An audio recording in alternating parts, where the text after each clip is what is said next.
Marcus Reed hadn't spoken to another human being in 4 days. The silence wasn't by choice. It was just what happened when you became part of the city's invisible landscape.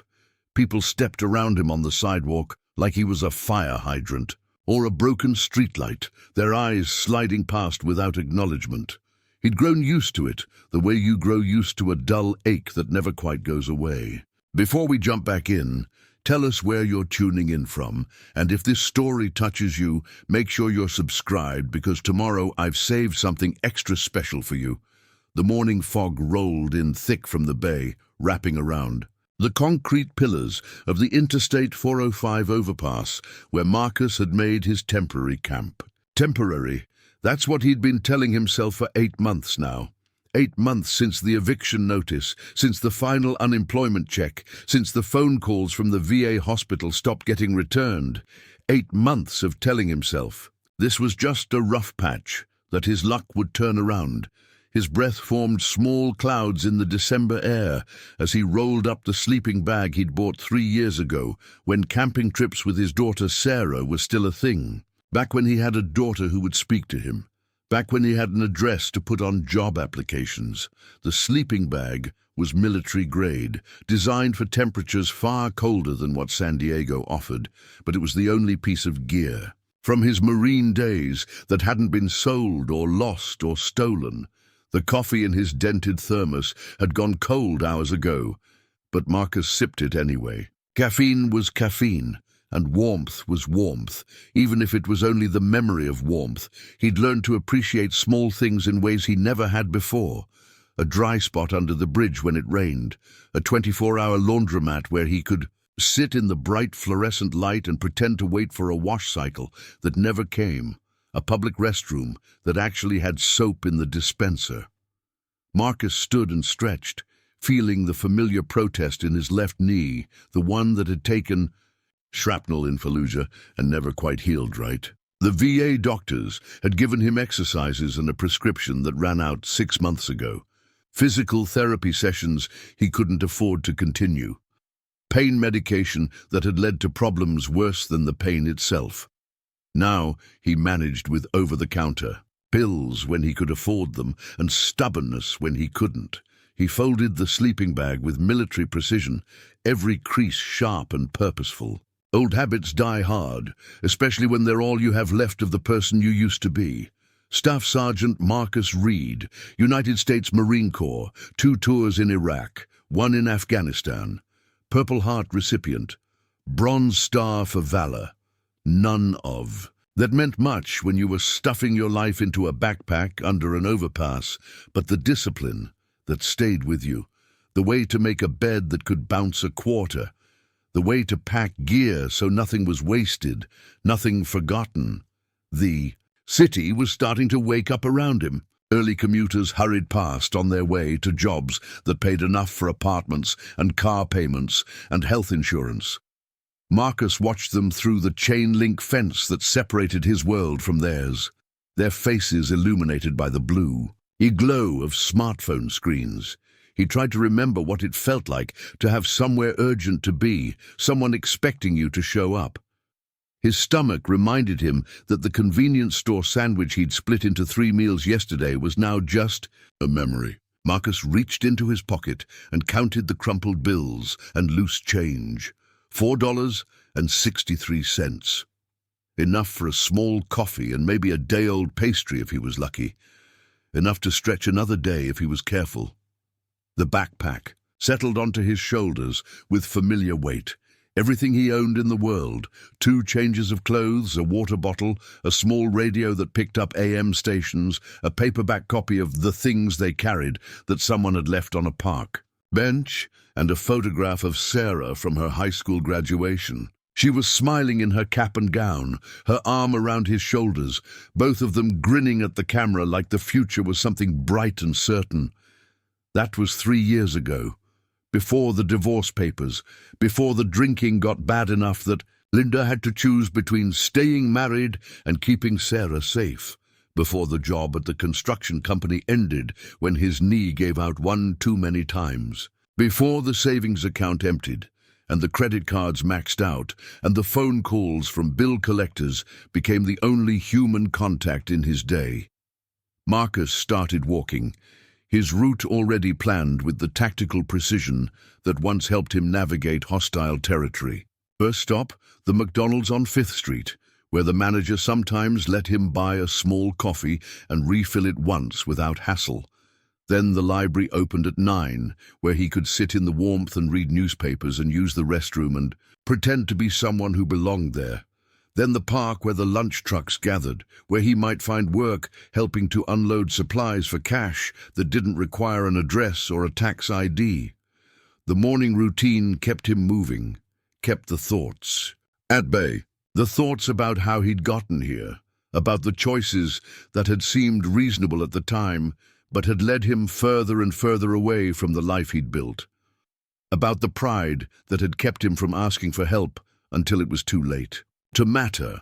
About the phone calls to Sarah that went straight to voicemail, the birthday cards he'd sent that were never acknowledged, the letters he'd written but never mailed because what do you say to your daughter when you've become everything you once warned her about? The McDonald's was already busy with the breakfast rush when Marcus arrived. He stood in line behind a businessman checking his email and a mother juggling 2 toddlers and a diaper bag, keeping his head down, trying to take up as little space as possible. When his turn came, he ordered quietly and paid with exact change. The bills worn soft from being folded and unfolded too many times. The coffee was hot and bitter and perfect. Marcus found a corner table where he could sit with his back to the wall, another habit from his military days that had become more about anxiety than tactics. He pulled out the photograph of Sarah and set it carefully on the table, like a small shrine to better times. She'd be 21 now, probably in her senior year at UC Berkeley, studying environmental science like she'd always planned. Maybe she had a boyfriend. Maybe she still played guitar the way she used to before his drinking made family dinners too tense for music. Maybe she thought about him sometimes, wondered if he was okay, wondered if he'd gotten his life together. Marcus tried to imagine calling her, tried to picture what he'd say. "Hi, sweetheart, it's Dad. I know it's been a while. I'm doing great. Well, actually, I'm homeless and haven't showered in 3 days, but other than that..." The conversation always ended the same way in his imagination, with the sound of the line going dead. The businessman at the next table got up, leaving behind a newspaper. Marcus waited a few minutes, then casually reached over and grabbed it. The business section, the sports page, the local news. He read everything, partly for information, but mostly for the simple human pleasure of words on a page. Stories about other people's lives, other people's problems. Stories that weren't his own. On page 3, a small headline caught his attention: "Local tech CEO's daughter missing for 2 days." The accompanying photo showed a young girl, maybe 7 or 8 years old, with curly brown hair and a bright smile. The article was brief. Emma Patricia Hawthorne, daughter of tech billionaire David Hawthorne, had disappeared from a shopping mall while in the care of her nanny. The family was offering a substantial reward for information leading to her safe return. Marcus studied the photo for a moment, the way he'd once studied reconnaissance images. The girl's eyes had an unfocused quality that suggested she might be blind or visually impaired, though the article didn't mention any disability. He folded the paper and tucked it into his backpack. Missing children always made him think of Sarah, of all the ways the world could swallow someone whole. By 8:30, the morning rush was thinning out. Marcus finished his coffee and gathered his things. The library wouldn't open for another 30 minutes, which left him time to walk through Balboa Park, where the morning joggers and dog walkers created a rhythm of normalcy he could follow, without being part of. The park was beautiful in the early light, the kind of California morning that made postcards and tourist brochures.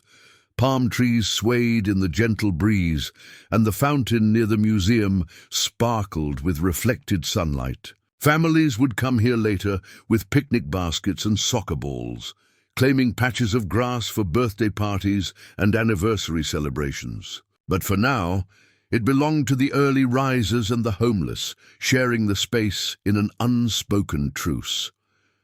Marcus walked past the rose garden, where an elderly man in a maintenance uniform was pruning the winter bushes. They nodded to each other.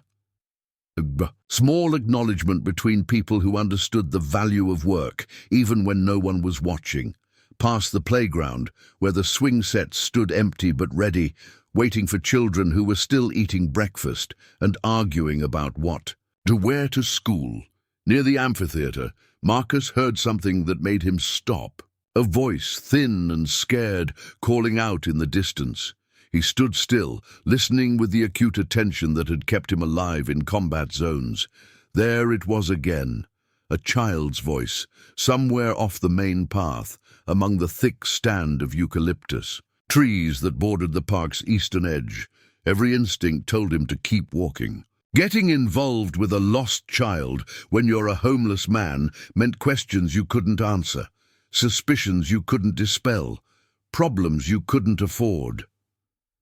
But the voice called out again, smaller and more frightened, and Marcus found himself leaving the path and heading toward the sound.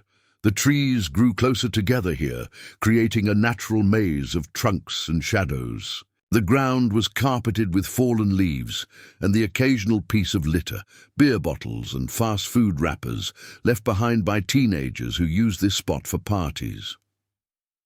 Marcus moved carefully, his military training keeping him alert to his surroundings while following the sound of the voice. He found her sitting at the base of a large eucalyptus tree, her back pressed against the bark, arms wrapped around her knees. She was small, maybe 7 years old, wearing a yellow dress that had once been bright but was now dirt-stained and wrinkled. Her curly brown hair was tangled with leaves and twigs, and her face was streaked with tears and grime. Marcus recognized her immediately from the newspaper photo, Emma Hawthorne, the billionaire's missing daughter. But seeing her in person, seeing the way her eyes didn't quite focus on him as he approached, confirmed what he'd suspected from the photo. She was blind. "Hey there," Marcus said softly, stopping. Several feet away. He kept his voice low and gentle, the way he'd learned to speak to frightened civilians during his deployments. "Are you okay?" The girl's head turned toward his voice, but her eyes remained unfocused. "I can't find my way home," she said, her voice barely above a whisper. "I've been calling for help, but nobody comes." Marcus felt something twist in his chest, a combination of protectiveness and recognition. He knew what it felt like to call for help and have nobody answer. "What's your name, sweetheart?" "Emma," she said. Then, with the careful politeness of a child who'd been taught stranger danger, "I'm not supposed to talk to people I don't know." Preparing and narrating this story took us a lot of time, so if you are enjoying it, subscribe to our channel. It means a lot to us. Now back to the story. "That's smart," Marcus said. "Your parents taught you well. My name is Marcus. I'm not going to hurt you, but I'd like to help you get home, if that's okay." Emma considered this for a moment. "Are you a police officer?" Marcus almost smiled. "No, I'm not a police officer. I used to be a soldier, though, in the Marines." This seemed to reassure her somehow. "My grandpa was in the army. He told me soldiers help people." "That's right," Marcus said. "Can you tell me how you got here?" Emma's story came out in fragments, the way trauma often reveals itself in children. She'd been at the mall with her nanny, Victoria. They'd been shopping for a birthday present for Emma's friend when Victoria had stepped away to take a phone call. Emma had been told to wait by the fountain, but the sounds of the mall, the music and conversations and footsteps, had become overwhelming. She'd tried to find a quieter place and had gotten turned around. Somehow, she'd ended up outside the mall, then kept walking when she couldn't find her way back. She'd been walking for hours, she said, until her feet hurt too much to continue. That was yesterday evening. She'd spent the night here in the park, cold and scared and calling for help that never came. Marcus felt anger building in his chest, not at the child, but at the negligence that had led to this. a blind 7-year-old, lost for nearly 24 hours, sitting alone in a park where anything could have happened to her. Where were the search teams? Where were the volunteers combing every inch of the city? But anger was a luxury he couldn't afford right now. Emma needed practical help, not his indignation. "I'm going to help you get home," Marcus said. "But first, are you hurt anywhere? Are you hungry or thirsty?" Emma nodded. "I'm really thirsty, and my feet hurt." Marcus pulled out his water bottle and moved closer, slowly, telegraphing his movements with sound so she wouldn't be startled. "Here's some water. It's clean." She drank gratefully, holding the bottle with both hands like something precious. Marcus watched her and felt the familiar ache of missing Sarah, of remembering what it felt like to be someone's protector instead of someone who needed protecting. "My feet really hurt," Emma said again, and Marcus looked down to see that her small shoes, expensive-looking Mary Janes that were completely inappropriate for walking long distances, had rubbed blisters on her heels. "Okay," Marcus said, making a decision that he knew would complicate his life in ways he couldn't predict. "We're going to get you home, but it's going to be a long walk. Would it be okay if I carried you? On my back, like a piggyback ride?" Emma hesitated. "You're really a soldier?" "I really was," Marcus said, "and soldiers have a rule. We never leave anyone behind." This seemed to be the right thing to say. Emma nodded and allowed Marcus to help her to her feet. He knelt down so she could climb onto his back, adjusting his backpack to the front to make room for her. She was lighter than he'd expected. Too light, really, like she hadn't been eating well even before she got lost. "Hold on tight," Marcus said, standing carefully. "We're going to get you home." As he started walking back toward the main path, Emma's arms around his neck, Marcus tried to plan their route. The Hawthorne family lived in La Jolla, in one of those oceanfront mansions that he'd driven past when he still had a car and a reason to visit that part of town. It was at least 15 miles from where they were now, but Emma couldn't walk that distance on her injured feet, and Marcus couldn't afford a taxi or bus fare for both of them, so he would carry her, all 15 miles if he had to, because once, upon a time, he'd been Staff Sergeant Marcus Reed, and Marines didn't leave people behind, because once upon a time, he'd been Sarah's father, and fathers protected children even when those children weren't their own. Because sometimes doing the right thing was the only thing that separated you from becoming the kind of person you couldn't live with being. The weight on Marcus's back was nothing compared to the weight of responsibility that settled in his mind as he carried Emma out of the eucalyptus grove. Each step triggered a cascade of decisions he hadn't fully thought through. Should he call the police immediately? Take her to the nearest hospital? Try to contact her family directly? Every option seemed fraught with complications for a man in his position. Emma's breathing was steady against his neck, her small arms holding on with surprising strength. She hadn't spoken since they started walking, but Marcus could feel the tension in her body beginning to ease. Trust was being built one careful step at a time. "Where are we going?" Emma finally asked as they emerged onto the main park path. "Home," Marcus said simply. "You're home, but it's going to take a while to get there." "How long?" Marcus calculated distances in his head, factoring in rest stops and his own physical limitations. His knee was already beginning to ache, and they hadn't even left the park yet. "Most of the day, probably. Are you okay with that?" Emma was quiet for a moment. "Will you stay with me until I get home?" The question hit him harder than he expected. When was the last time someone had asked him to stay? When was the last time his presence had been wanted rather than tolerated or ignored? "I'll stay with you," Marcus promised. The whole way.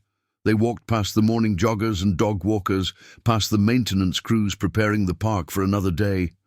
A few people glanced at them, a scruffy man carrying a well-dressed child.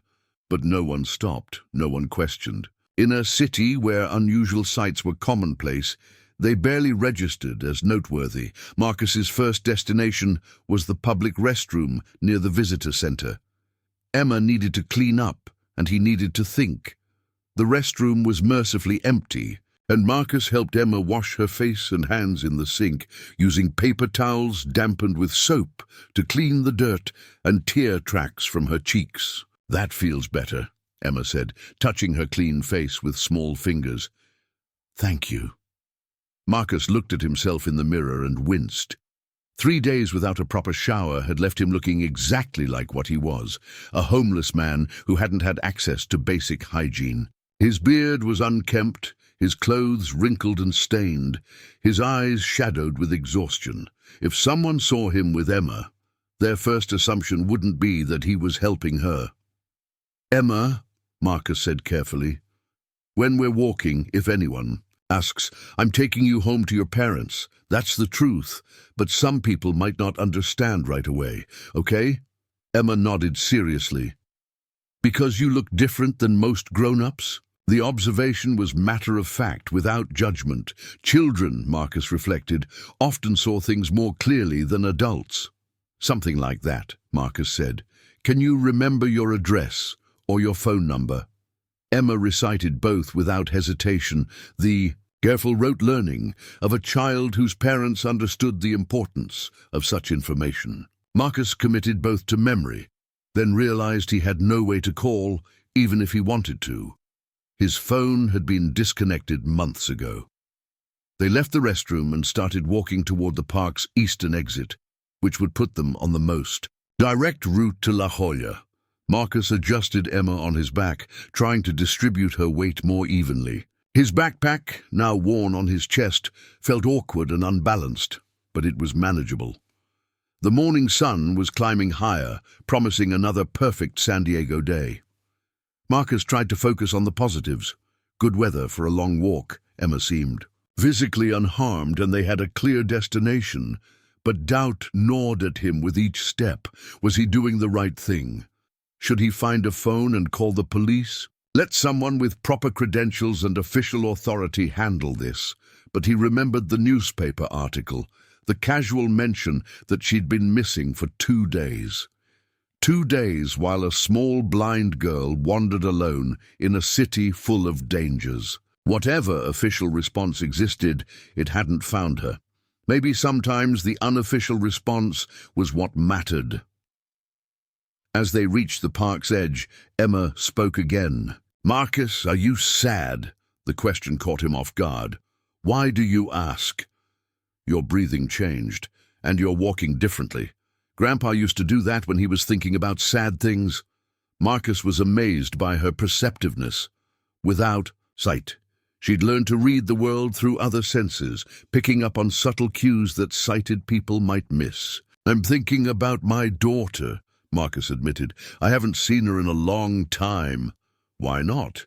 The simple question demanded a complex answer that Marcus wasn't sure he could give to a 7-year-old. How do you explain addiction and divorce, and failure to someone who still believed in the basic goodness of adults? "Sometimes grown-ups make mistakes," Marcus said finally. "Big mistakes that hurt the people they love. And sometimes it takes a long time to fix those mistakes." Emma considered. "This. Do you think you'll fix yours?" "I'm trying to," Marcus said, and realized it was the first time he'd said those words out loud. They crossed the street at a busy intersection, Marcus waiting for the walk signal and making sure to stay visible to drivers. A police car passed through the intersection, and Marcus felt his heart rate spike, but the officer inside was focused on traffic, not pedestrians. The neighborhoods gradually changed as they walked. The casual bohemian vibe of the areas near Balboa Park gave way to more residential streets lined with craftsman houses and small apartment buildings. Marcus knew these neighborhoods. He'd done construction work in some of these houses back when he had a job, back when homeowners would hire him to fix their porches and paint their fences. Emma's weight was beginning to tell on his injured knee. But Marcus pushed through the discomfort. He'd carried wounded Marines through worse terrain under enemy fire. He could carry one small girl through the San Diego suburbs. "Are you tired?" Emma asked, as if reading his thoughts again. "I'm okay," Marcus said. "How are you doing back there?" "My tummy is making noises." Marcus realized that Emma probably hadn't eaten since she'd gotten lost. The water he'd given her had helped with her thirst, but a growing child needed more than that. "We'll get you some food soon," Marcus promised, though he wasn't sure how. His remaining money might buy a small meal for Emma, but that would leave him with nothing. Still, that was an easy choice to make. They passed a small grocery store with a deli counter, and Marcus made a decision. He found a shaded spot near the store's entrance and helped Emma down from his back. "I'm going to get you something to eat," Marcus said. "Can you wait right here for me? Don't talk to anyone else, okay?" Emma nodded and sat on a low concrete wall that bordered the store's landscaping. Marcus went inside, acutely aware of how he must look among the well-dressed shoppers, picking up their morning coffee and breakfast pastries. With his remaining money, Marcus bought a banana, a small container of chocolate milk, and a packet of crackers. The cashier, a teenager with multiple piercings and kind eyes, rang up the purchase without comment, but Marcus caught her glance toward the window where Emma waited. "Taking care of your daughter?" the cashier asked. Marcus hesitated for just a moment. "Getting her home safe," he said, which was true enough. Outside, Emma accepted the food gratefully. She ate slowly, savoring each bite in a way that suggested she understood the value of the meal. Marcus watched her eat and felt a familiar pang of paternal protectiveness. This was what it had felt like when Sarah was small, when making sure she was fed and safe and happy was the most important thing in his world. "This is really good," Emma said. "Thank you." "You're welcome, sweetheart." They resumed walking, Marcus carrying Emma again as they navigated through increasingly upscale neighborhoods. The houses grew larger, the lawns more manicured, the cars in the driveways newer and more expensive. This was a world Marcus had once aspired to, back when he thought military service and hard work guaranteed upward mobility. The irony wasn't lost on him that he was returning a billionaire's daughter to the kind of life he'd lost, carrying her on his back like some kind of reverse fairy tale. But there was something right about it too, something that felt like purpose in a life that had been drifting without direction for too long. As they walked, Emma began to talk more freely. She told him about her school, where she was learning to read Braille and use a computer with special software. She talked about her guide dog, Maxwell, whom she missed terribly. She described her bedroom, which had textured wallpaper that felt like tree bark, and a sound system that could play nature sounds when she couldn't sleep. "What happened to your eyes?" Marcus asked gently. "I was born this way," Emma said matter-of-factly. "Mommy says it makes me special, that I can hear things other people can't hear, and feel things they can't feel." "Your mommy sounds smart." "She is. She builds computers that help blind people use the internet better.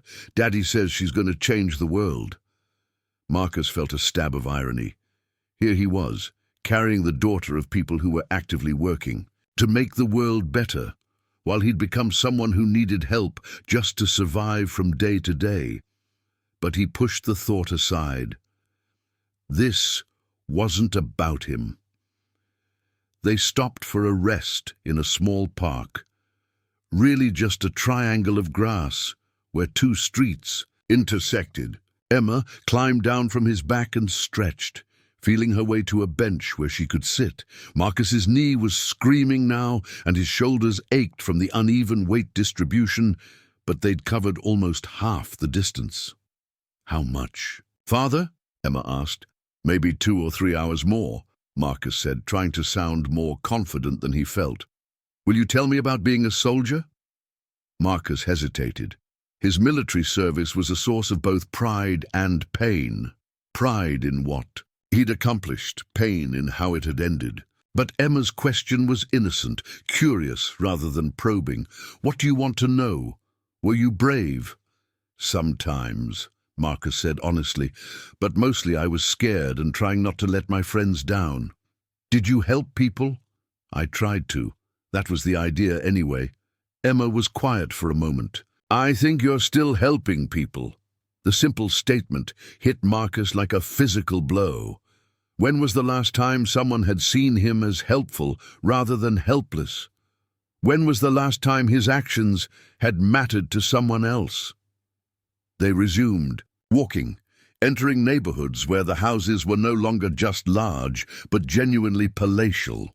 Gated driveways, security cameras, landscapes that required teams of gardeners to maintain. This was old money and new money coexisting in manicured harmony, a world where Emma's disappearance would have triggered private security firms and police resources that most missing children never saw. Marcus began to feel the weight of what he was walking into. These weren't people who would simply thank him and send him on his way. There would be questions about how he'd found Emma, why he hadn't called immediately, what his intentions were. There would be background checks and suspicion and the assumption that someone like him couldn't possibly have good motives. But Emma's arms around his neck, her trust in his promise to get her home safely, reminded him that some things mattered, more than his own comfort. He'd made a commitment to a child who had no one else, that was worth whatever complications lay ahead. As they climbed a particularly steep hill, Emma spoke again. Marcus, when I get home, will you meet my parents? I think I will, Marcus said, whether I want to or not. Emma laughed, the first time he'd heard her laugh. It was a bright, musical sound that seemed to lighten the weight on his shoulders. They'll like you, Emma said with the confidence that only children possess. You're kind. Marcus hoped she was right. But more than that, he hoped he'd have the chance to find out. The Pacific Coast Highway stretched before them like a ribbon of possibility, the ocean visible in glimpses between the million-dollar homes that lined the coastal bluffs. Marcus had been walking for nearly 6 hours now, and his body was sending increasingly urgent signals of distress. His left knee felt like it was grinding bone against bone with each step. His shoulders burned from Emma's weight, and blisters were forming where his worn boots rubbed against his feet. But Emma had fallen asleep against his back, her small arms loose around his neck, her breathing deep and even. The trust implicit in that sleep kept Marcus moving when his body wanted to quit. She felt safe enough to rest, while he carried her through a world that had shown her nothing but uncertainty for the past 2 days. The afternoon sun beat down mercilessly, and Marcus could feel sweat soaking through his already stained shirt. He'd finished the last of his water an hour ago, sharing it with Emma before she dozed off. His throat felt like sandpaper, but finding water meant stopping, and stopping meant explaining to store clerks or restaurant managers why a disheveled homeless man was carrying a well-dressed child. As they passed a beachside cafe, Marcus caught a glimpse of himself in the restaurant's large windows. The reflection was sobering. He looked exactly like what paranoid parents warned their children about. His beard was wild, his clothes hung loose on his gaunt frame, and his eyes had the hollow look of someone who'd been sleeping rough for too long. If he were a parent seeing this scene, he'd probably call the police immediately. The thought made him scan the area nervously. How long before someone did exactly that? How long before a well-meaning citizen decided that what they were seeing looked wrong and called 911? Marcus tried to project an air of casual confidence, as if carrying a sleeping child for miles along the coast was the most natural thing in the world. A jogger passed them going the opposite direction, her rhythm steady and strong. She glanced at Marcus and Emma, and he saw her expression shift from casual acknowledgement to concern. She slowed, turned back, and Marcus's heart rate spiked. But the jogger just continued past, though he caught her pulling out her phone as she rounded the next bend. Time was running out. Marcus needed to get Emma home before someone's suspicions turned into action. Emma stirred, as they crested a particularly steep hill, her head lifting from his shoulder. "Are we there yet?" she asked, the eternal question of children on long journeys. "Getting close," Marcus said, though they still had several miles to go. "How are you feeling?" "Thirsty," Emma said, "and I need to use the bathroom." Marcus looked around. They were in an area of exclusive boutiques and art galleries, the kind of businesses that catered to tourists with expense accounts and locals with trust funds. Not exactly welcoming to someone in his condition. But Emma's needs took priority over his discomfort. Marcus spotted a small cafe with outdoor seating and decided to risk it. He approached the hostess station where a young woman with perfectly styled hair and a practiced smile greeted customers. "Excuse me," Marcus said quietly. "My daughter needs to use the restroom. Would that be possible?" The hostess's smile faltered as she took in his appearance. Her eyes moved from his face to Emma, then back again. Marcus saw the calculation happening. In real time, the obvious disparity between his disheveled state and Emma's expensive clothing, the unusual nature of their situation. "Of course," the hostess said finally, though her tone had cooled considerably. "It's just inside to the right." Marcus helped Emma down from his back, and she felt her way along his arm until she could orient herself. "Can you find it?" he asked. "I think so," Emma said. "Will you wait right here?" "I'll be right here," Marcus promised, as Emma carefully made her way inside, guided by the textured edges of walls and furniture. Marcus caught the hostess watching them intently. She'd moved closer to the restaurant's phone, and he could see her weighing her options. "She's a brave little girl," the hostess said, and there was something in her tone that wasn't quite accusation, but wasn't quite acceptance either. "Very brave," Marcus agreed. "She's been through a lot." The hostess nodded, but didn't pursue the conversation. When Emma emerged from the restroom a few minutes later, the woman brought over a small cup of water without being asked. "For the road," she said to Emma, who accepted it gratefully. "Thank you," Emma said, with the polite formality her parents had taught her. "That's very kind."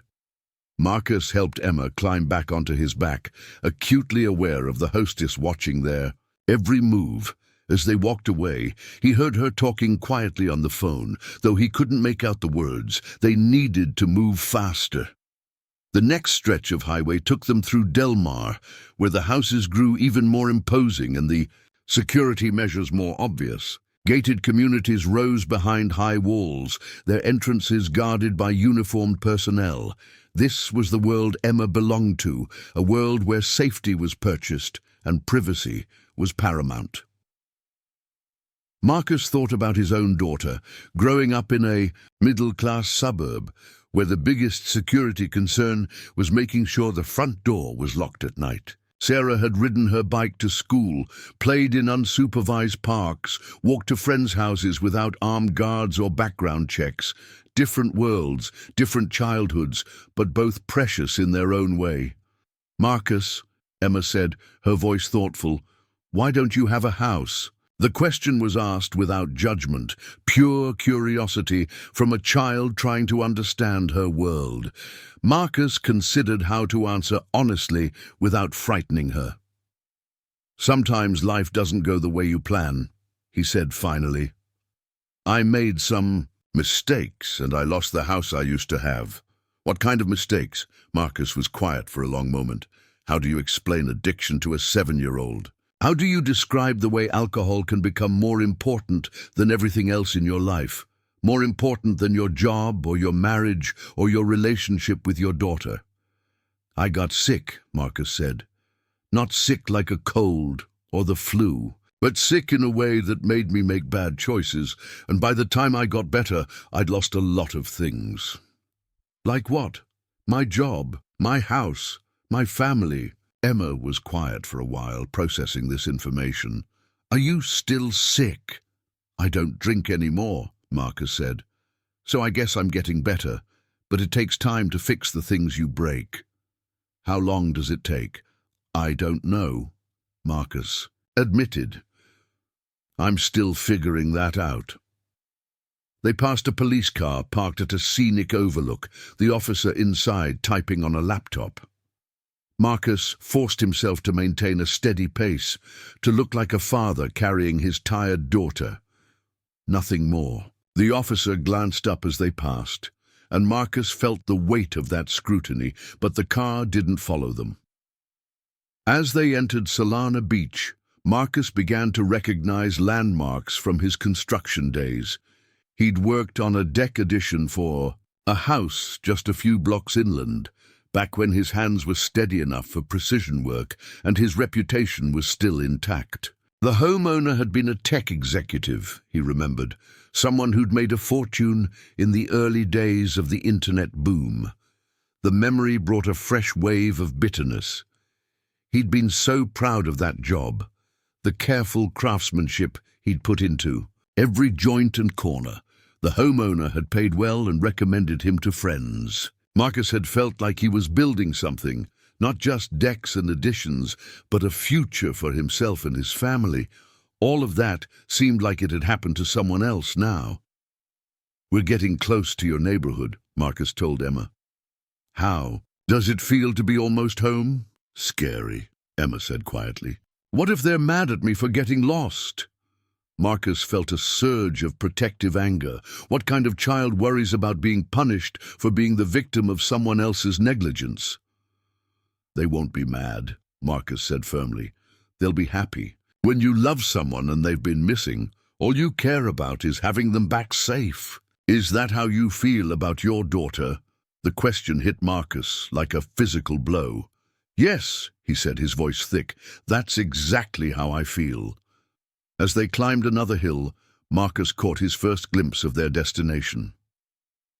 La Jolla, spread out below them, its exclusive enclave of oceanfront mansions and perfectly manicured landscapes. Somewhere down there was the Hawthorne estate, where Emma's parents were presumably going through their own hell of uncertainty and fear. Marcus tried to imagine their relief when they saw their daughter again, tried to picture the reunion that would unfold when this long journey finally ended. But he also tried to prepare himself for the suspicion and questions that would inevitably follow. Who was he? How had he found her? Why had he taken it upon himself to bring her home instead of calling the authorities? All valid questions that he didn't have good answers for. Emma shifted on his back, and Marcus realized she was crying quietly. "Hey," he said gently, "what's wrong?" "I'm scared," Emma whispered. "What if Victoria isn't there anymore? What if she left because I got lost?" Marcus felt another surge of anger at the nanny who had allowed a blind child to wander off alone. But Emma's fear was real and immediate, and that mattered more than his indignation. "Victoria made a mistake," Marcus said carefully.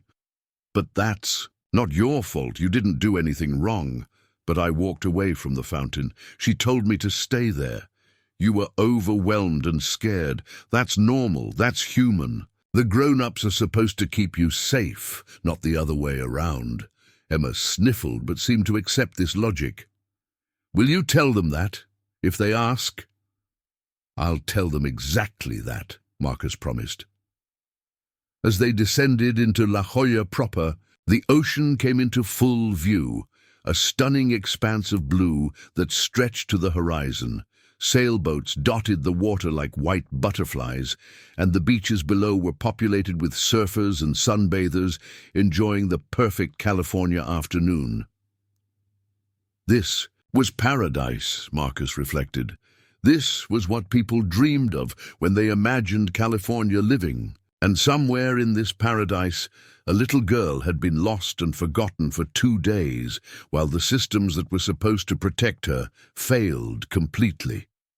But those same systems would soon turn their attention to him.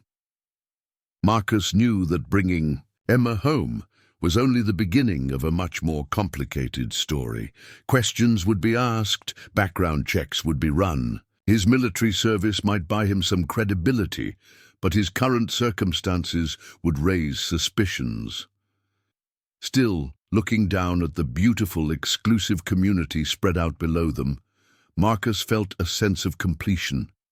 He'd made a promise to a scared little girl, and he was going to keep it. Whatever happened after that was secondary to this fundamental truth. He'd found someone who needed help, and he'd helped her. For the first time in months, Marcus felt like the person he used to be. Not the perfect person, not the person he wished he was, but the person who stepped up when stepping up mattered, the person who didn't walk away from someone in need. The Marine he'd once been proud to be. As they reached the main road that would take them to the Hawthorne estate, Emma spoke. Again. Marcus, after you take me home, where will you go? It was a question Marcus had been avoiding thinking about. Where did he go after this? Back to the overpass? Back to counting change and eating other people's leftovers? Back to being invisible in a city that had no use for people like him? I don't know, Marcus said honestly, but I'll figure something out. Maybe they'll help you, Emma said with the optimism that only children possess. Maybe they'll want to thank you. Marcus smiled despite himself. Maybe, he said, though he suspected the reality would be far more complicated than Emma imagined. But for now, in this moment, with the ocean breeze cooling his sweat-soaked shirt and a trusting child on his back, Marcus allowed himself to hope that maybe Emma was right. Maybe there were still good people in the world who recognized good intentions when they saw them. Maybe this long walk would end with something better than questions and suspicion. Maybe carrying Emma home would somehow help him find his way home. 2. The electronic gates of the Hawthorne estate rose before them like something from a movie set. 12 feet of wrought iron adorned with security cameras and intercom systems. Beyond the gates, a cobblestone driveway curved through meticulously. Landscaped gardens toward a mansion that seemed to sprawl endlessly across the clifftop property. Marcus had seen wealth before, but this was wealth on a scale that defied comprehension. Emma lifted her head from his shoulder as they approached, somehow sensing they'd arrived. "Are we here?" she asked, her voice small and uncertain. "We're here," Marcus confirmed, his own voice tight with exhaustion and apprehension. 7 hours of walking had brought them to this moment, but now that they'd arrived, he wasn't sure what came next. The estate sat behind gates that probably cost more than most people's cars, protected by security systems that could track a butterfly's flight path. How did a homeless veteran simply walk up and ring the doorbell? How did he explain himself to people who lived in a world where problems were solved with money and connections, not with worn-out boots and determination? Marcus approached the intercom system beside the gate, Emma still on his back. The device looked like something from a spaceship. Multiple cameras, a touch screen, speakers that probably delivered crystal-clear audio to some central security station. Before he could press the call button, a voice crackled through the speaker. "Please state your name and the nature of your business." The voice was professional, neutral, giving nothing away. Marcus realized they'd been watched since the moment they'd approached the property. Security cameras had probably tracked their entire journey up the hill. "My name is Marcus Reed," he said, looking directly into the nearest camera. "I have Emma Hawthorne." The silence that followed stretched long enough that Marcus began to wonder if the system had malfunctioned. Then the voice returned, sharper, now with an edge of urgency that hadn't been there before. "Please remain exactly where you are. Do not move from your current position." The click of the intercom going dead left them standing in sudden quiet.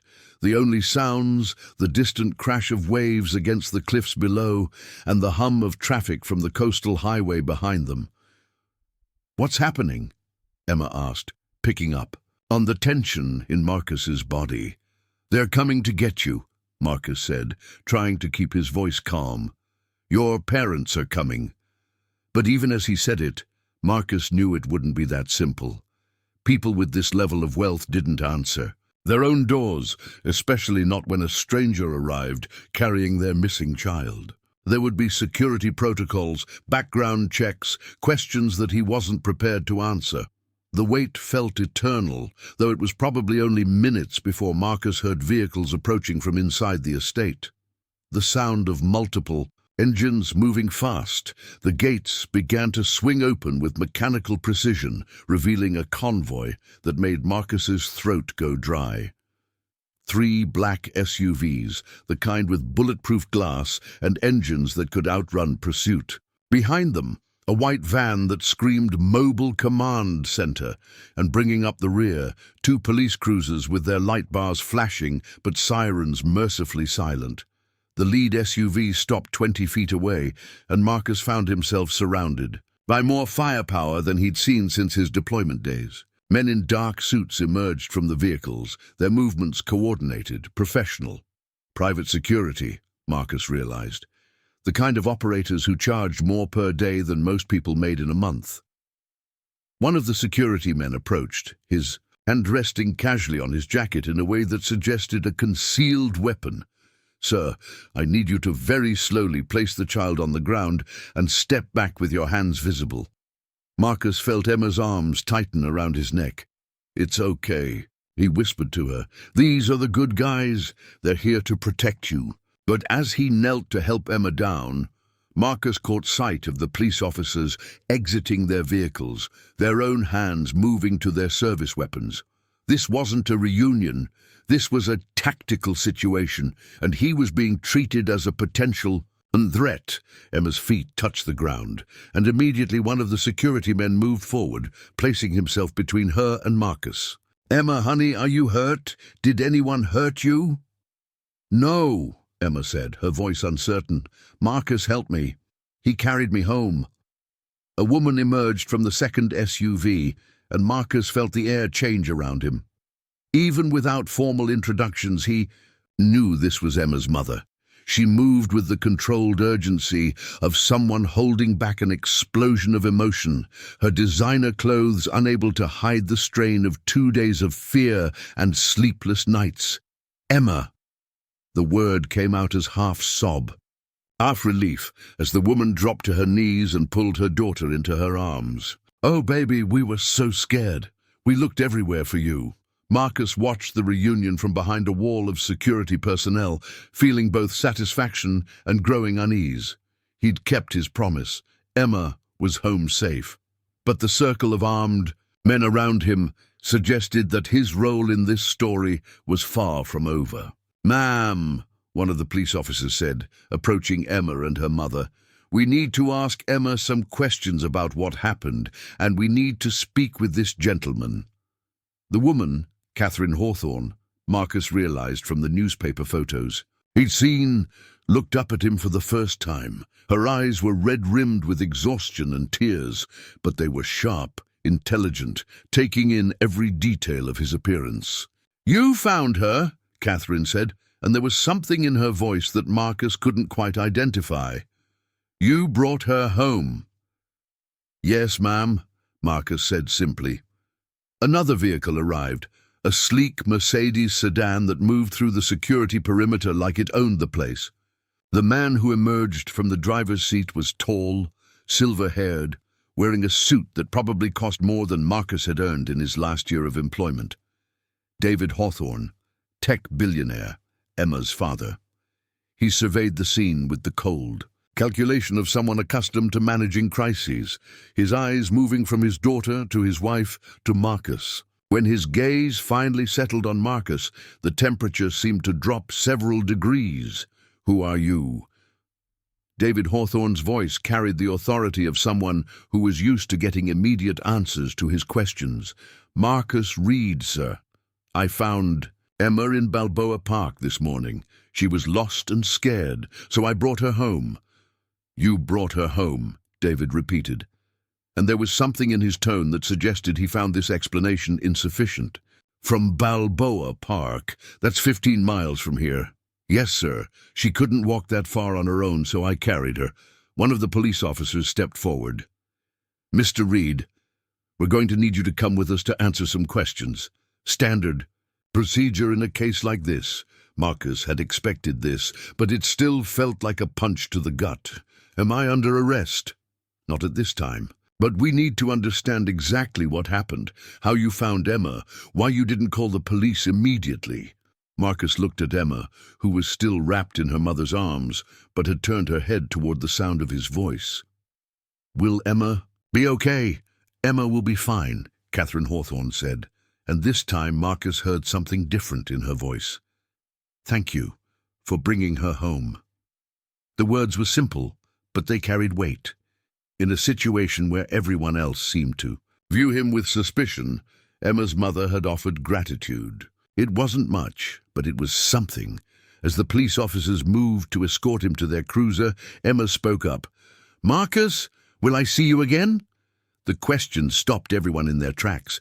Security personnel, police officers, even David Hawthorne turned to look at the little girl who had just asked to see more of the homeless man who'd carried her home. I don't know, sweetheart, Marcus said honestly, but I'm glad you're safe. The police station was everything Marcus had expected. Fluorescent lights, linoleum floors, and the particular smell of industrial disinfectant that seemed universal to government buildings.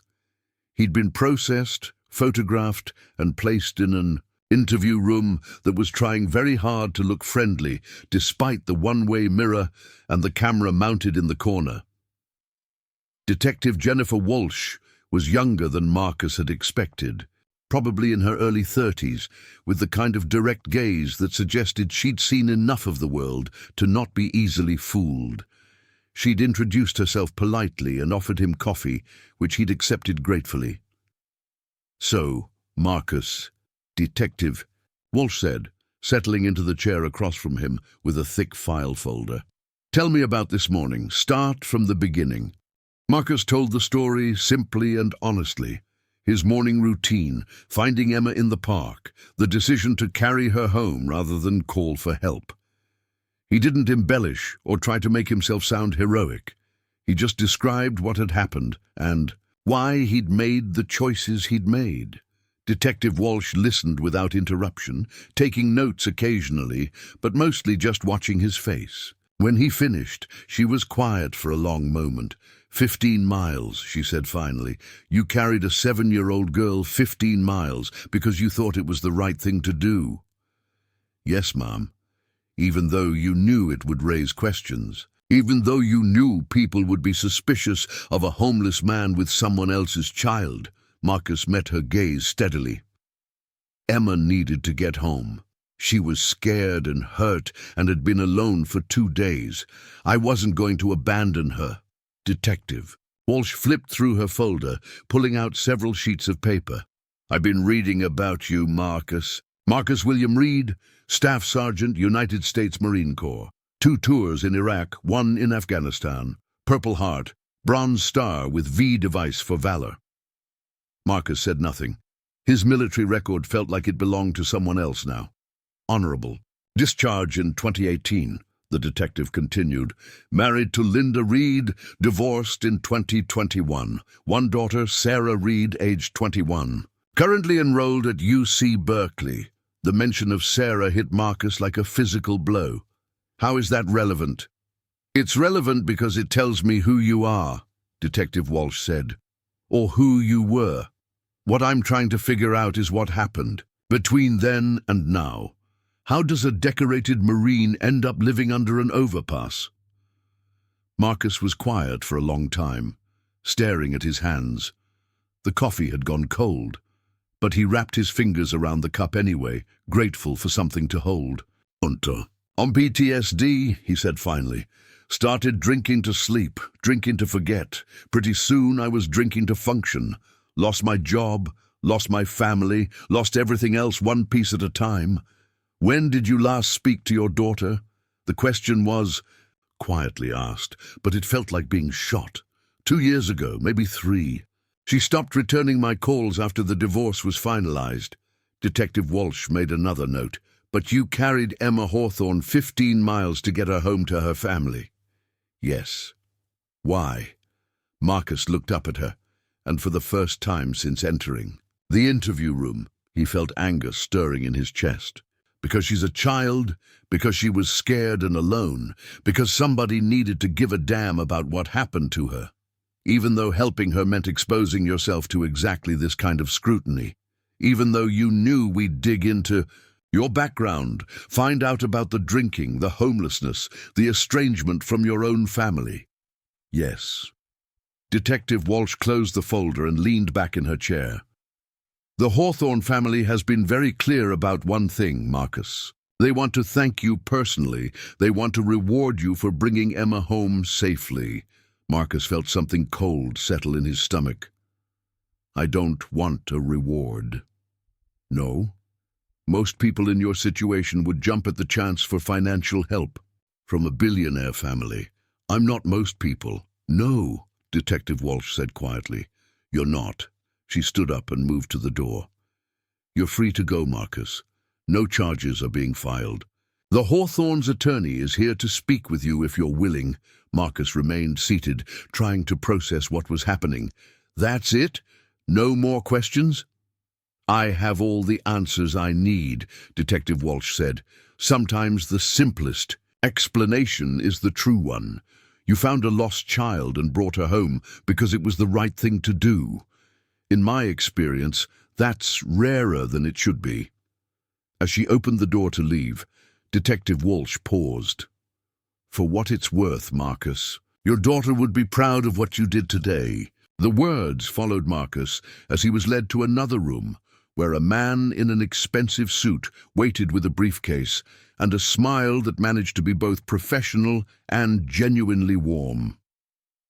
Mr. Reed, the man said, standing to shake hands. I'm James Morrison, legal counsel for the Hawthorne family. They've asked me to speak with you about how they might express their gratitude for what you've done. Marcus remained standing, every instinct telling him to be wary. I told the detective, I don't want money. They understand that, Morrison said. But they'd like to offer you something else, something they think you might actually want. He opened his briefcase and pulled out a photograph. Sarah, unmistakably, standing in front of what looked like a university building. She was older than in the graduation photo Marcus carried, her hair longer, her face more mature. But her smile was the same bright, beautiful expression he remembered from her childhood. How did you? Marcus started, but Morrison held up a hand. The Hawthornes have resources, Mr. Reed. They've learned that your daughter is graduating from UC Berkeley in 6 months with a degree in environmental engineering. They've also learned that she's been trying to find you. The room seemed to tilt around Marcus. What? Morrison pulled out another document. She hired a private investigator 8 months ago. She's been looking for you, Mr. Reed. She wants to reconcile. Marcus stared at the photograph, his hands shaking. Sarah had been looking for him. While he'd been convinced she wanted nothing to do with him, she'd been trying to find him. The Hawthornes would like to arrange a meeting, Morrison continued gently. They'd like to help you rebuild your relationship with your daughter. They'd like to help you rebuild your life. Marcus looked up from the photograph, his vision blurred with tears he hadn't realized were falling. Why would they do that? Morrison smiled. Because you brought their daughter home, Mr. Reed, and they believe in returning kindness with kindness. For the first time in years, Marcus allowed himself to hope that maybe, just maybe, the long journey home wasn't over yet. The guest cottage on the Hawthorne estate was larger than most people's homes, with floor-to-ceiling windows that overlooked the Pacific Ocean and furnishings that belonged in architectural magazines. Marcus sat on the edge of a leather sofa that probably cost more than he'd made in his last year of employment, staring at the phone number James Morrison had written on expensive letterhead. Sarah's number. His daughter's actual phone number, obtained through resources that most people could never access. All he had to do was dial 10 digits, and he could hear her voice for the first time in 3 years. The possibility terrified him more than anything he'd faced in combat. A soft knock on the cottage door interrupted his spiral of anxiety. Marcus opened it to find Catherine Hawthorne standing on the stone pathway, looking nothing like the composed society figure he'd expected. Her designer clothes had been replaced with jeans and a simple sweater. Her perfect makeup was gone, and her eyes were puffy from crying. She looked like what she was, a mother who had just gotten her child back from the dead. "May I come in?" Catherine asked, and there was something vulnerable in her voice that made Marcus step aside immediately. She entered the cottage slowly, taking in the opulent surroundings with what seemed like mild embarrassment. "I know this must feel overwhelming," she said. "The cottage, the lawyers, all of it. David has a tendency to complicate things that should be simple." Marcus remained standing, unsure of the protocol, when a billionaire's wife wanted to have a conversation in your temporary quarters.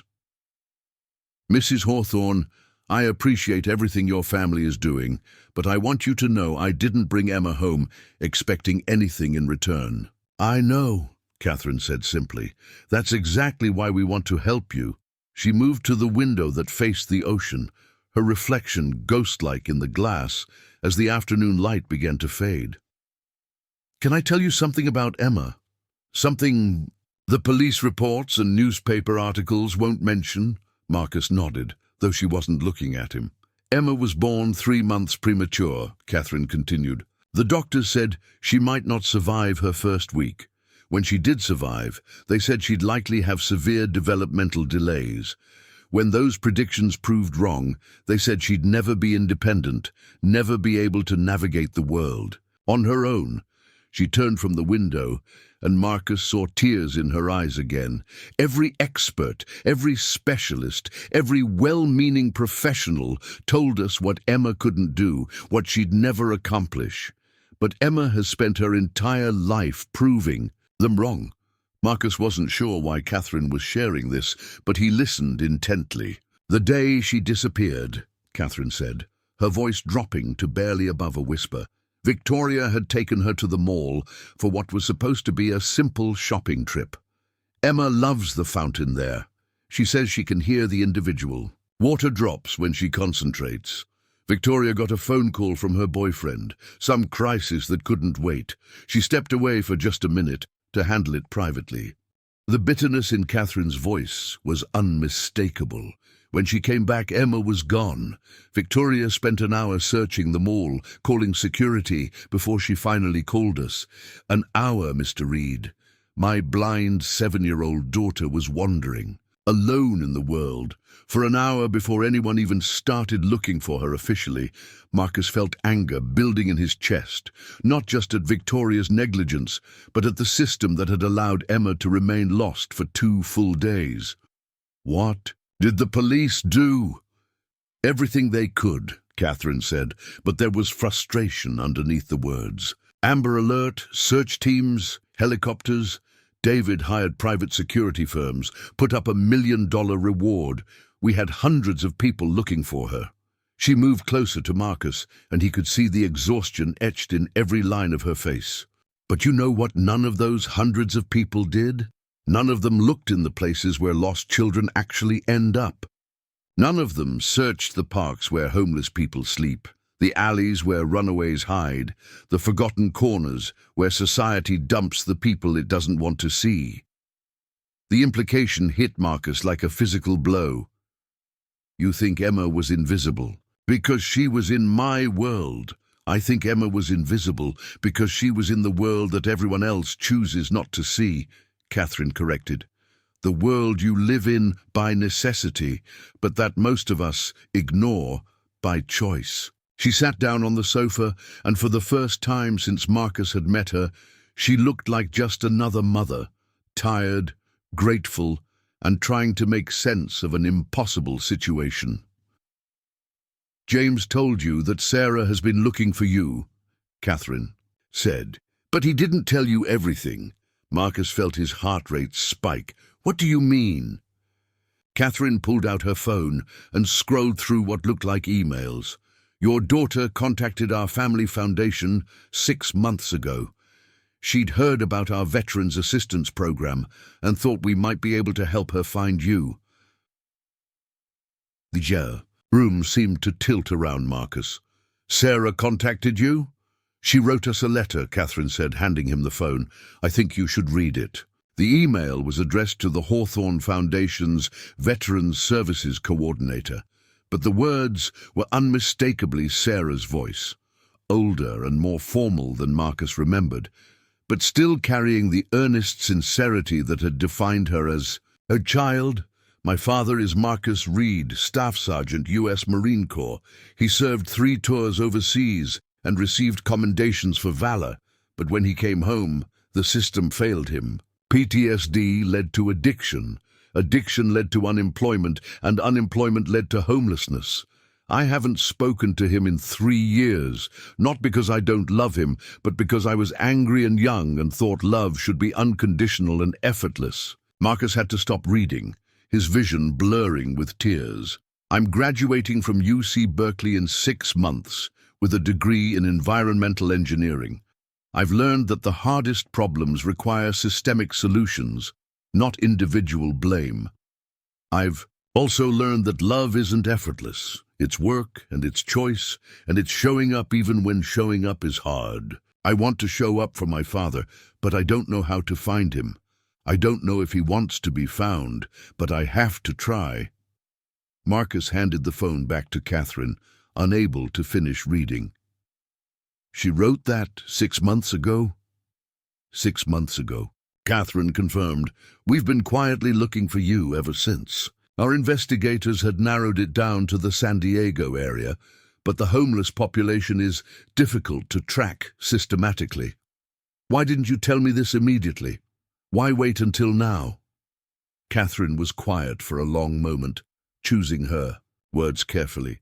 "Because David wanted to make sure you were who you appeared to be. Because people with our kind of money learn to be suspicious of coincidences. Because finding a billionaire's missing daughter is the kind of thing that could be orchestrated by someone looking for access to our family." The accusation hung in the air between them, and Marcus felt something cold settle in his stomach.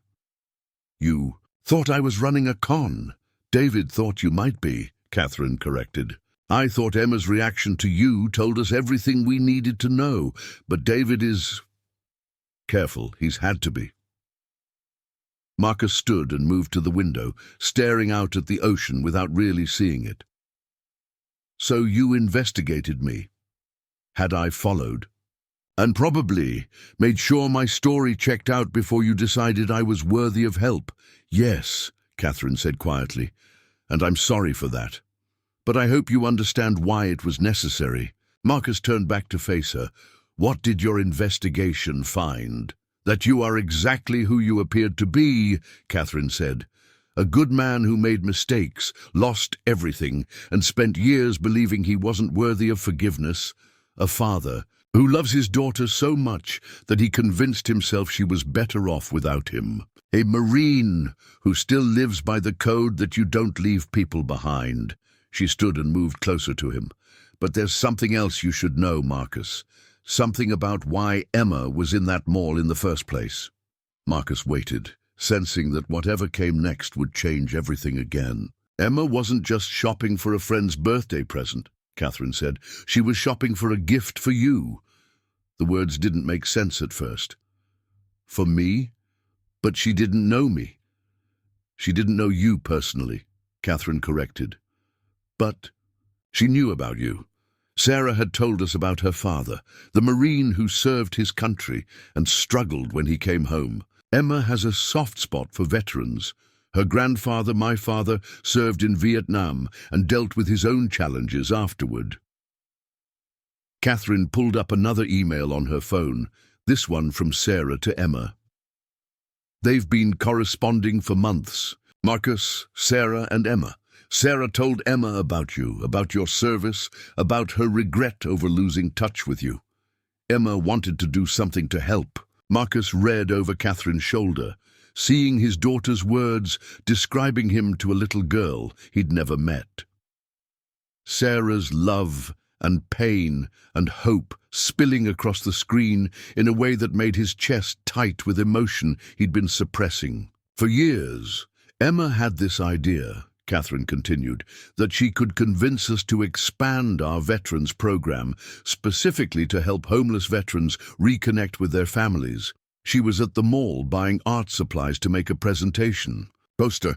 Marcus sank back onto the sofa, overwhelmed by the implications. You're telling me that Emma was trying to help me before I ever found her. I'm telling you that Emma was trying to help veterans like you, inspired by Sarah's stories about her father. The fact that you found each other wasn't cosmic coincidence. Marcus, it was two people connected by compassion, finding their way to each other when they both needed it most. The cottage fell silent except for the sound of waves against the cliffs below. Marcus tried to process everything he'd learned in the past hour.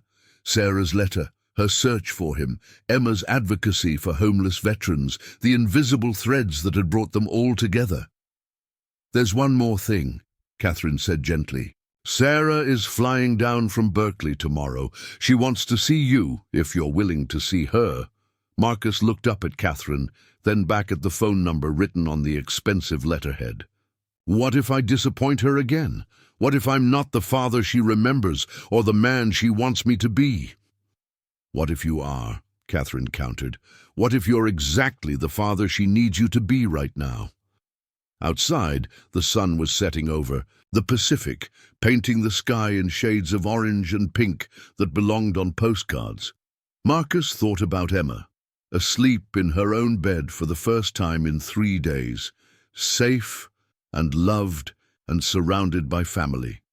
He thought about Sarah, somewhere, in Berkeley, preparing to reunite with a father she'd been searching for. He thought about the long walk that had brought him here, carrying a lost child home, and somehow finding his own way in the process. I'd like to call her, Marcus said finally. I'd like to call my daughter. Catherine smiled, the first genuine, uncomplicated smile he'd seen from her. I think that would be perfect. As she moved toward the door to give him privacy, Catherine paused. Marcus, thank you for bringing Emma home, for being the kind of person who doesn't walk away when someone needs help, for showing my daughter that there are still heroes in the world, even when they don't look like what we expect heroes to look like. After she left, Marcus sat alone in the cottage, holding the paper with Sarah's number. Outside, the ocean stretched endlessly toward the horizon, vast and beautiful and full of possibilities.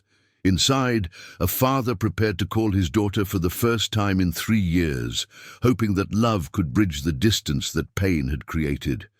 The phone rang once, twice, and then he heard her voice, older than he remembered, but unmistakably Sarah. Hello? Sarah, Marcus said, his voice breaking on her name. It's Dad.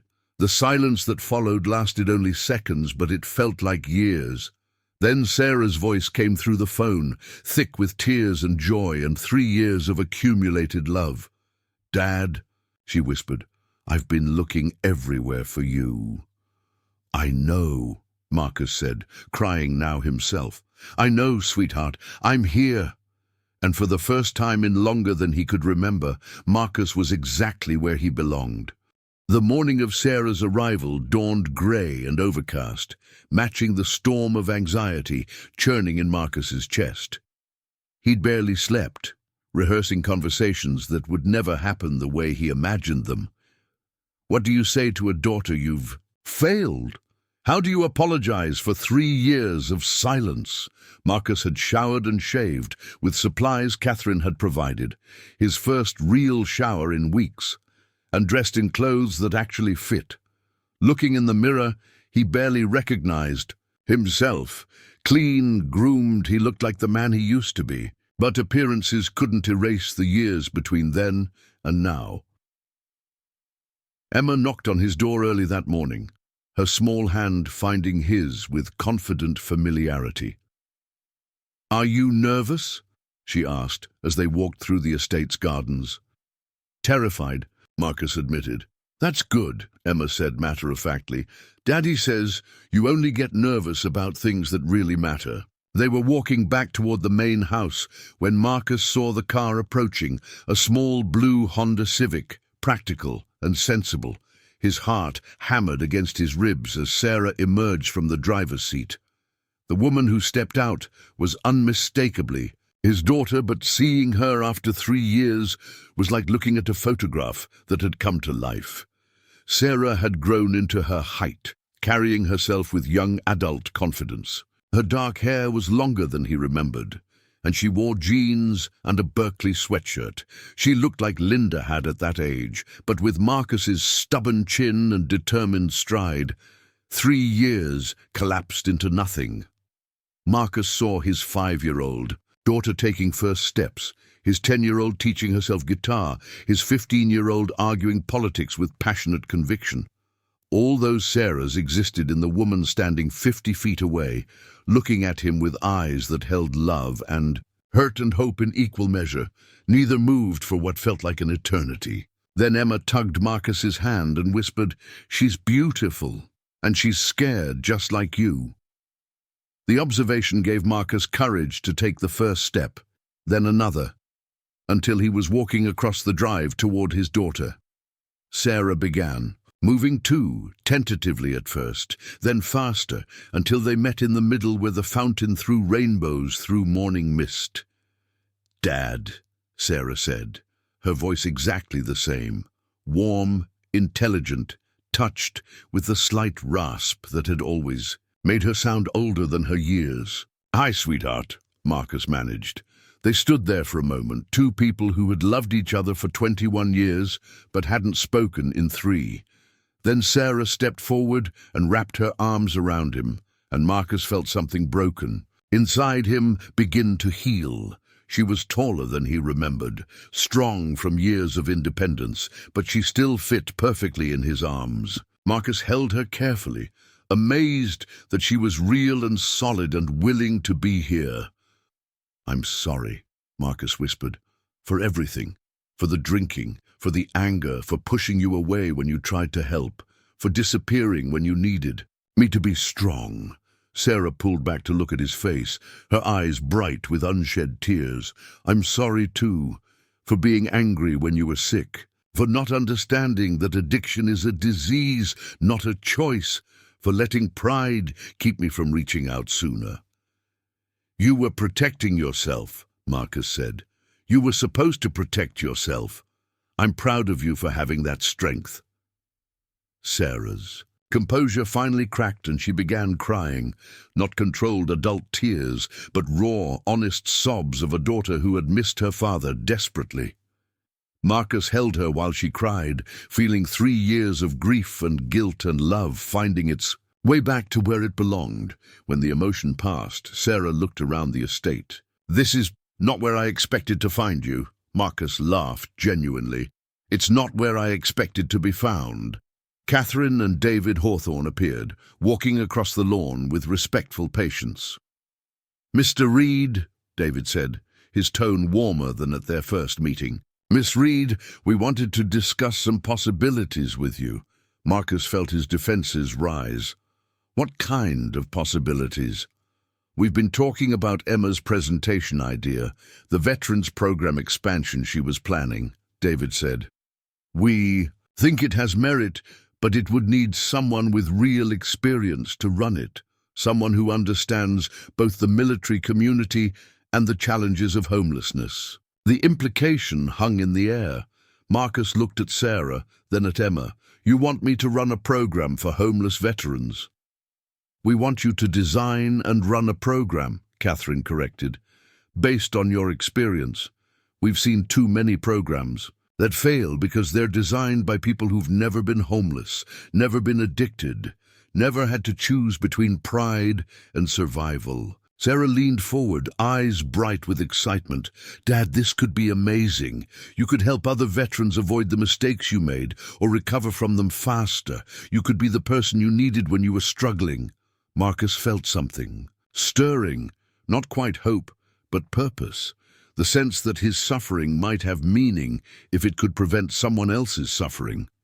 David showed Marcus a preliminary budget that made his head spin. Housing first initiatives, addiction counseling, job training, legal aid, but also family reconciliation services, creative therapy programs, community gardens where veterans can work with their hands. Building things, Emma said quietly. Building things, Catherine agreed. Building skills, building confidence, building connections, building hope. Marcus was quiet, overwhelmed by the scope of what was being offered. A job, a purpose, a chance to turn his darkest experiences into something that could help others. "I don't know if I'm qualified for something this important," Marcus said finally. "You're the only person I know who's qualified," Sarah said firmly. "You've lived through all the problems this program is trying to solve. Who else could design solutions based on real experience rather than academic theory?" Emma reached for Marcus's hand. "You helped me when nobody else could. You can help other people too."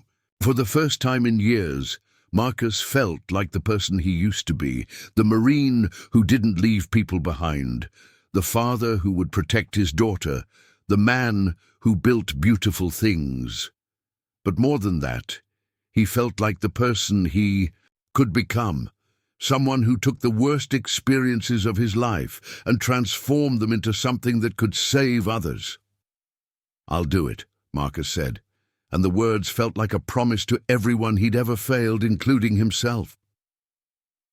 6 months later, Marcus stood in the lobby of the Reed Veterans Center, watching Sarah cut the ribbon at the official opening ceremony. The building had once been a warehouse, not fancy enough to intimidate the people it was meant to serve, but solid and functional and full of possibilities. Emma had been involved in every aspect of the planning. Her buddy system pairing new. Arrivals with successful graduates had become the center's cornerstone. Her communal kitchen idea had created a sense of family that no amount of professional counseling could replicate. The opening ceremony was small and purposeful. No politicians or media, just the people who mattered. 23 veterans who had already gone through the pilot program, their families, the staff and donors who understood that effective charity was measured in changed lives. Sarah spoke to the assembled crowd with passionate conviction. "My father taught me that building something beautiful requires patience, skill, and the willingness to start over when your first attempt doesn't work. This center represents all of those things." She looked directly at Marcus. "The Reed Veterans Center isn't just about providing services. It's about recognizing that every person who walks through these doors has value, has skills, has something to contribute. It's about understanding that homelessness and addiction are not moral failures, but systemic problems that require systemic solutions." Marcus thought about the veterans who had already graduated. Tommy Rodriguez, who had been living under a bridge and was now working as a counselor himself.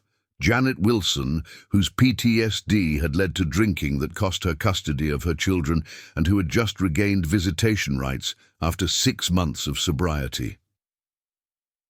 When Emma's turn came at the podium, she spoke without notes. "When I was lost, Marcus found me and carried me home. But I think maybe I found him too. I think maybe we found each other exactly when we both needed finding." She paused, tilting her head in that characteristic way. "What I heard when Marcus found me wasn't just someone who wanted to help. I heard someone who needed to help, someone who needed to remember what it felt like to matter." The simplicity hit Marcus like a physical blow. She was right. He had needed to help Emma as much as she had needed his help. Carrying her home had reminded him that he was still worthy of trust, still the Marine who didn't leave people behind. "This center is like that," Emma continued. "It's not just about helping people who are lost. It's about helping all of us remember that we find ourselves when we help other people find their way."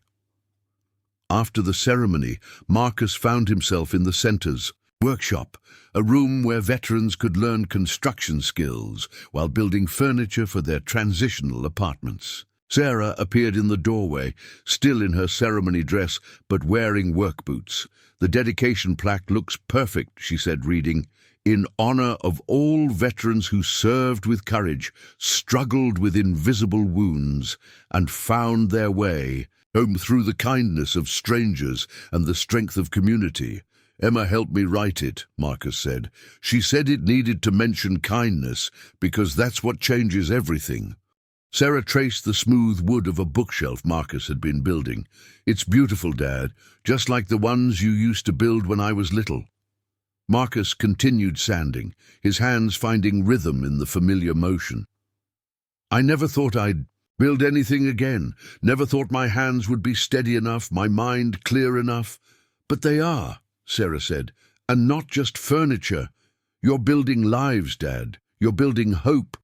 Through the workshop's windows, Marcus could see the city lights spreading below, millions of people living their individual stories of struggle and triumph. Somewhere out there were veterans who didn't know help was available, families separated by addiction and pride, children who had been lost and were waiting for someone to carry them home. What's next? Sarah asked, and Marcus heard the question, differently than he would have 6 months ago. Then it would have been about survival. Now it was about possibility. We expand, Marcus said. We help more people. We prove that second chances work when they're coupled with real support and genuine community, Sarah smiled. We, Marcus confirmed. You and me and Emma and everyone who believes that people are worth saving, even when they can't save themselves. As they locked up and walked to their cars, Marcus reflected on the journey that had brought him here. A year ago, he had been invisible, forgotten. Now, he was part of something larger than himself, something that would continue helping people. Long after he was gone, the homeless veteran who had carried a lost child home had found his own way back to the life he was meant to live. But more than that, he had learned that sometimes the people we save end up saving us in return, and that the longest journeys often lead us exactly where we were always supposed to be. At a red light, Marcus called Sarah, even though she was in the car behind him. I love you, sweetheart, he said. Thank you for never giving up on me. I love you too, Dad, Sarah replied. Thank you for teaching me that heroes don't have to look like what we expect. Sometimes they look like homeless veterans who carry lost children 15 miles just because it's the right thing to do. As Marcus drove toward the apartment he now called home, he understood that Emma had been right from the beginning. Everyone could hear what really mattered if they just listened. And what Marcus heard now was the sound of hope, steady and strong and echoing forward into a future full of possibility. The Reed Veterans Center would help hundreds of people in the years to come. But its first and most important success story was the man whose name it bore, a homeless veteran who discovered that carrying someone else home was the first step in finding his own way back to where he belonged. Up next, you've got 2 more standout stories right on your screen. If this one hits the mark, you won't want to pass these up. Just click and check them out. And don't forget to subscribe and turn on the notification bell so you don't miss any upload from us.